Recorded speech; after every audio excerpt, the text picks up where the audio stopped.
Hi there. China announced on Friday that it would go ahead with additional tariffs on U.S. imports worth about $75 billion. That was soon followed by the announcement from Washington that it would hike tariff rates on $250 billion worth of Chinese goods from 25 to 30%, and another $300 billion in Chinese products currently tariffed at 10% will be raised to 15%. So what are the immediate consequences of this round of tariff hikes? How will this influence the outcome of the bilateral trade talks in Washington next month? And how is the world reacting to the further escalation of trade tensions? To discuss these issues and more, I'm happy to be joined in our studio by Timothy Stratford, chairman of the American Chamber of Commerce in China, or known for being AmCham China, and Professor John Gong from the University of International Business and Economics. That's our topic. This is a dialogue. I'm Yang Ray.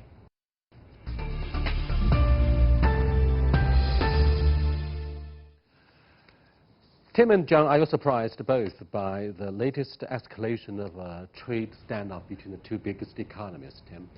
I'm not surprised that the Chinese government retaliated for the tariffs that President Trump announced on August 1st. I was a little bit surprised that President Trump took that step on August 1st because the U.S. negotiators had just been in Shanghai. They had just returned to Washington. Both sides had said that the talks had been constructive, but I guess that they didn't make as much progress as President Trump was hoping for, and so he announced those tariffs.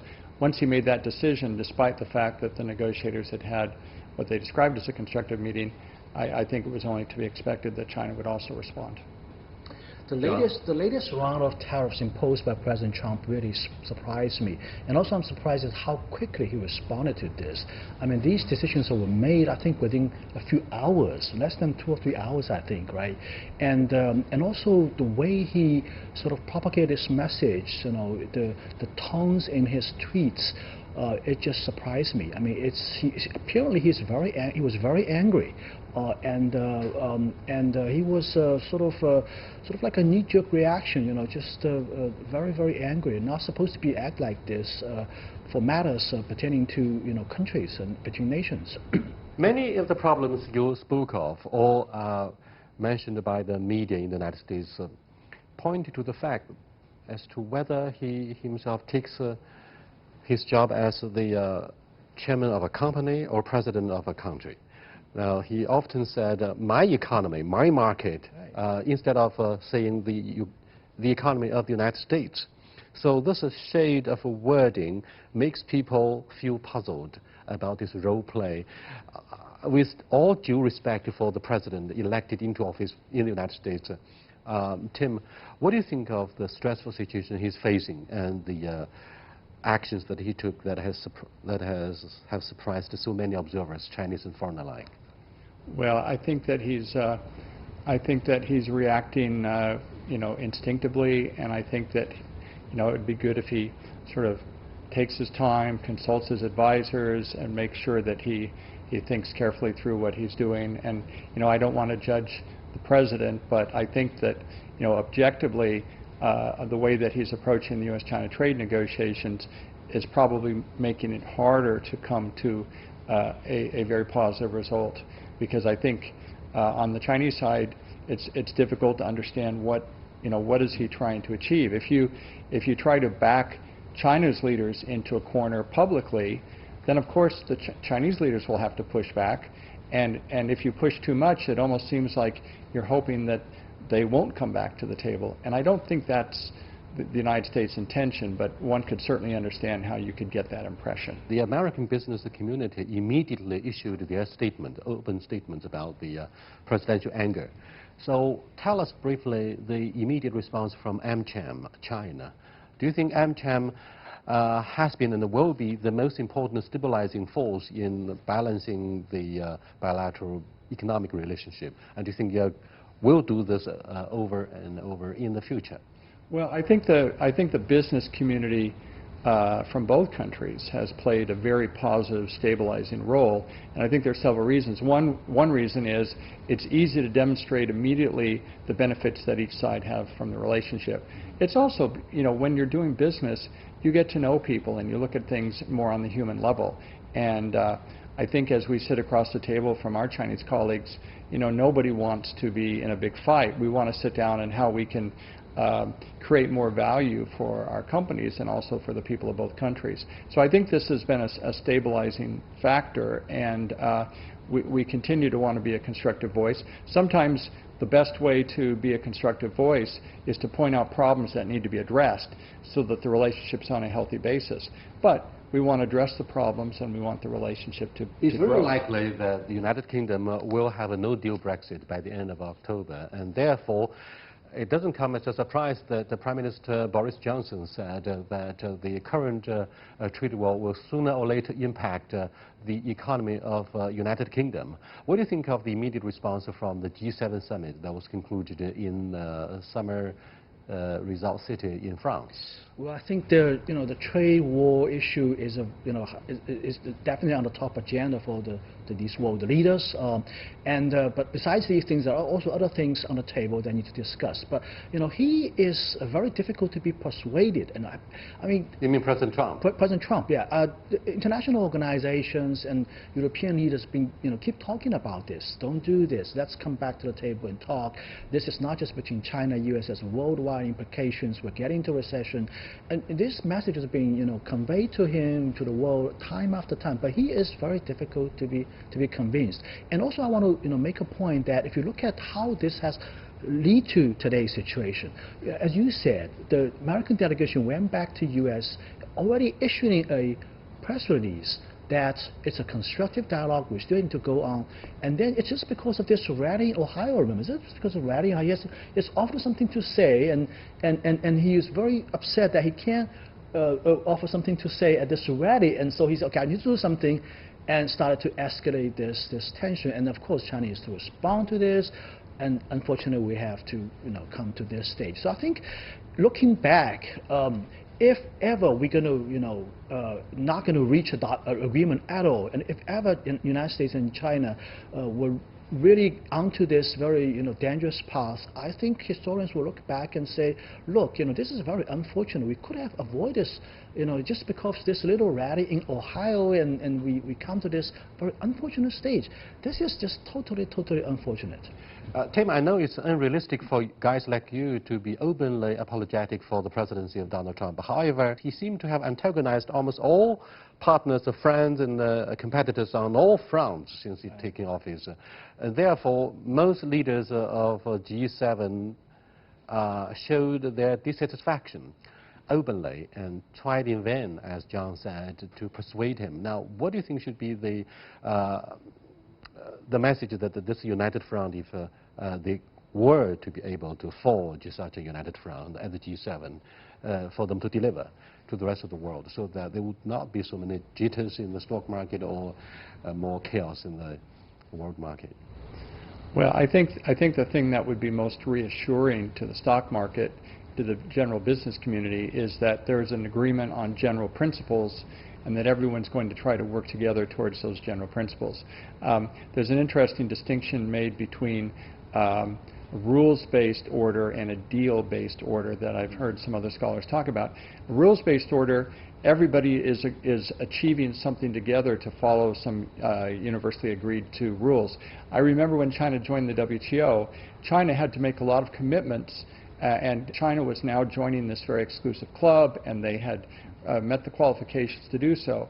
That's a very different dynamic than if you have a negotiation between two countries where one country is trying to get the other country to sort of bend to its will. That doesn't create the same positive dynamic at all. And I think that if we have the G7 advocating common principles and then showing that they will follow them and that they will expect others to be able to do so as well, then that's a much more positive kind of a dynamic than a negative dynamic or a zero-sum game. Are you pessimistic or the other way around about making deals based on rules, or simply looking at deals from business perspective in themselves, regardless of the principles upon which the whole co-prosperity has been ushered? Well, the WTO system has achieved many successes, but of late, I think there's been a common view that it's had trouble keeping up with changes in the way the global economy functions. And so the United States in particular became impatient and said, we're going to step outside the system and we're going to try to deal with some of these issues. I think the hope is, and I heard a WTO official express the same view, that the U.S. and China can settle their differences, that what they agree upon can be multilateralized, and then it can be brought back into the global system. I think ultimately that's the direction that we do need to go, because it'll be a far more stable and positive direction, but I think it's going to take a process before we're all ready to do that. Part of his response towards the Chinese decision to raise tariffs was to order American companies to find alternatives to the Chinese market. But how many American multinationals or companies have made up their mind to leave the Chinese market from? So over the last number of months, as the trade dispute has continued, as tariffs have been applied by both governments, and there have been threats of other actions, American companies and Chinese companies both have had to assess the impact of this on their business plans, and they've had to make, a plan B, assuming that things may get worse. And this has involved looking at ways to alter their supply chains so that they don't dip into one country or the other, altering some of their investment decisions. AmCham China did a survey a couple of months ago, and we found that 40% of our members had either already decided or were considering to move some of their manufacturing out of China. So that's a very significant impact, and that's just due to the uncertainty that we're all facing as these trade negotiations are continuing. But John, is it an easy job when these American companies do their assessment about the Chinese market, which is sizable? Of course, size does matter. For them to find an alternative to the Chinese market? No, it's not actually. Well, first of all, let me say that President Trump said thousands of companies have already moved out of China. That's not true. Maybe, I know, Tim, your organization is very large. Many thousands of companies have plans for moving out of China, but I don't think there are many companies have already moved. Second, moving out of China is difficult. The reason is that many American companies still counting on China as being the largest market here. So, it's not just about manufacturing and production here. It's also about selling their products here. Second, China has a very comprehensive, systematic supply chain industrial base, and to move the supply chain out of China means that the entire supply base has to be moved out of China as well. But that's not easy to do. That's quite difficult. Another thing I want to mention is that President Trump later on put out another tweet, right, mentioning that because journalists are wondering where does that mandate come from. He doesn't have the authority to issue commands to corporate America to do things, but essentially he is saying that he can invoke this act, which is called IEEPA, International Economic Emergency and Power Act of 1977. This act, by invoking a national emergency vis-a-vis China, essentially it means that, in my opinion, essentially means that the United States is viewing China as an enemy state, or at least a quasi-war party in peacetime, and this will have profound implications. It's no longer just about supply chain moving out of China. This is like they can confiscate properties, for example, of Chinese companies operating in the United States. This is like getting to the war stage. So it's horrible if he's thinking he has this kind of a thinking on his mind. I'm thinking it is extremely dangerous. Thank you so much. You're watching Dialogue with Mr. Timothy Stratford, Chairman of the American Chamber of Commerce in China, and Professor John Gong from the University of International Business and Economics. We're discussing the latest round of U.S.-China trade standoff. Stay with us. We'll be coming back soon.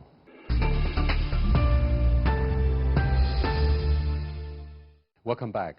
Tim, let me raise one follow-up question as to the impact of the presidential tweets of Donald Trump upon hearing China's decision to raise tariffs. He said he would order American companies to leave this big market. But you have 2,000 members under AmCham China. What will be the impact? I mean, for example, Apple says it has created up to 5 million jobs in China. And of course, if without the important part of the supply chain, Apple would find it very difficult to sell their products elsewhere across the world. What do you think of, say, the the consequences. And would you be more specific as to the plan B of some of the American multinationals to leave China? Sure. Well, first of all, I think it's important to recognize that the chances that he will actually issue this kind of order, I mean, he phrased it as though it was an order, but it's not really. And the fact that he would actually, take the concrete steps under that IEPA to force us to, very strictly limit the transactions we can have with China, I think the chances of that actually happening are very, very small. There would be court challenges for his doing this because this would be seen as an abuse of his discretion by many people.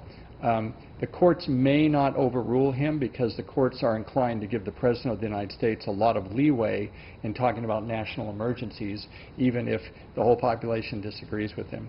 But in addition to that, Congress could try to change the law that he's acting under, and they would have to get a veto-proof majority of Congress in order for that to stand, but there might be some possibility of that. However, I think the most likely thing is that he would receive such a strong political pushback from even the leaders of his own party, and he would see the stock market react very, very negatively to this, and I think he would realize that it would be a serious mistake for him to do that. So I don't think any of us are expecting that that's what actually will happen. By the way, what would you say to the National Emergency Act of 1977? That was the height of the Cold War during the Carter administration. The circumstances could have been very, very different from what we have today at this moment. Now, is it correct for President Trump to immediately think of this act, the National Emergency Act? Well, the first use of the act was with respect to American hostages in Iran. But that was the first use of it. And I think the reason the President looks at this is, under our system, the President of the United States has a lot of discretion when it comes to national security. The idea is that the President is the chief executive. You have to be able to respond quickly to protect national security. And so the laws that give the President the most discretion have to do with national security. That means that if he can see a problem as a national security problem, then all of a sudden he has a lot of power that he can use to act quickly. So, he was talking about refugees coming from the south of the United States. He looks at other things, and if he can characterize it that way, then all of a sudden he has a lot of power to act without consulting Congress and without doing the normal things that you do. So I think he's been very inclined to see everything as a national security problem. I think that's one of the reasons he looks at it this way. It's not necessarily that he views China as an alarming enemy that must be addressed. We understand the constant concerns of the President of our country, the head of the state, about national security. But, John, don't you think President Trump has gone a little bit too far in abusing this sort of Emergency Act? For example, allies of the United States, such as Canadian Prime Minister Young Trudeau, felt he had been humiliated when President Trump cited national security to launch trade negotiations with Canada. And similarly, other close partners and allies of the United States share the same concern about abusing the issue of national security. The issue of national security is probably the easiest and most convenient way to take his route. I mean, this is not the first time. For example, when he started the steel and the aluminum tariffs, he invoked the national security argument.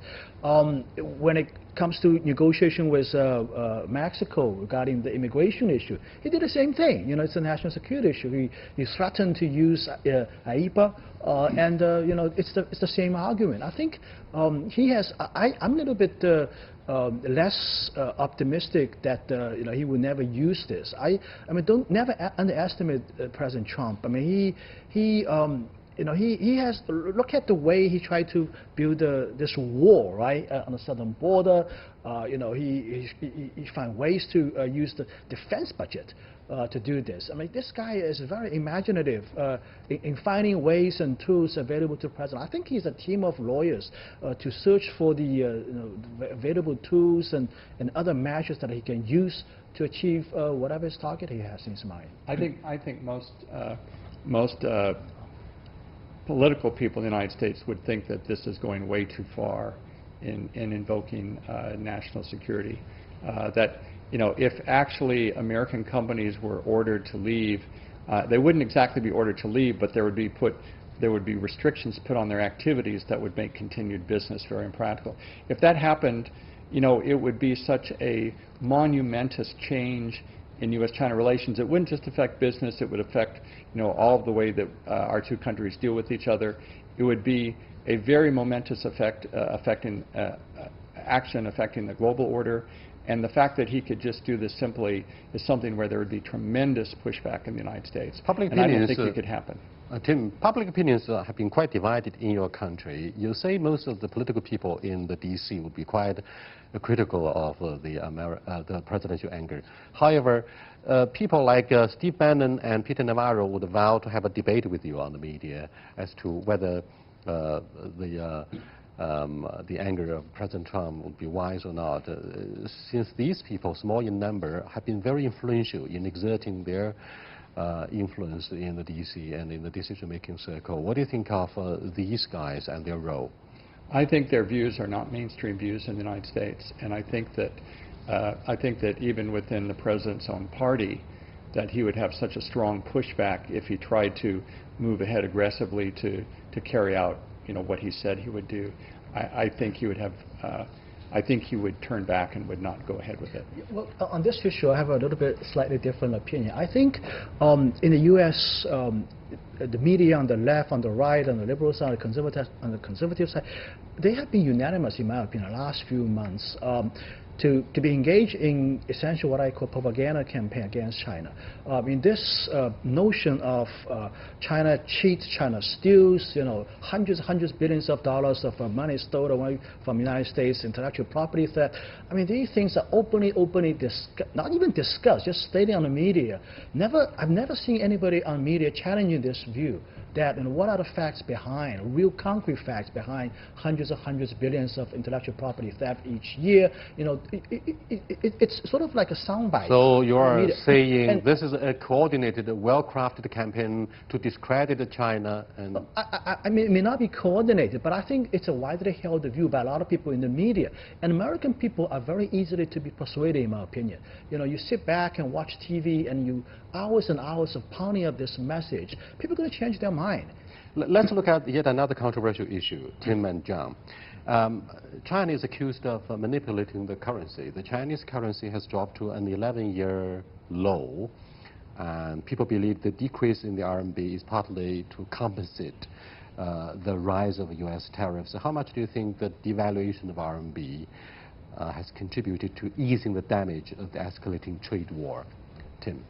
I don't know how much it's really contributed to easing the damage.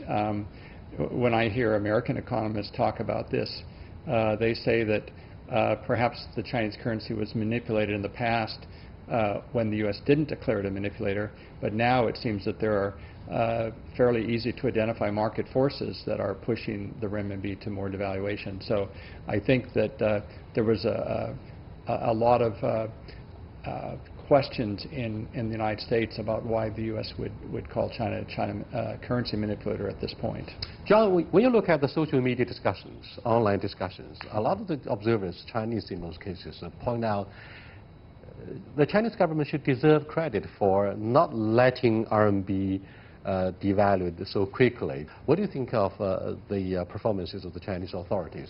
Well, up until that big drop since that 6.8 big drop a few weeks ago, I think the Chinese government has been actually propping up RMB. RMB is under pressure for depreciation for some time, and it's been sort of propping up the currency in order to, I think, get into this negotiation with the U.S. From Trump's side, he doesn't want to see a too cheap RMB. So we've been trying to cooperate actually on this front.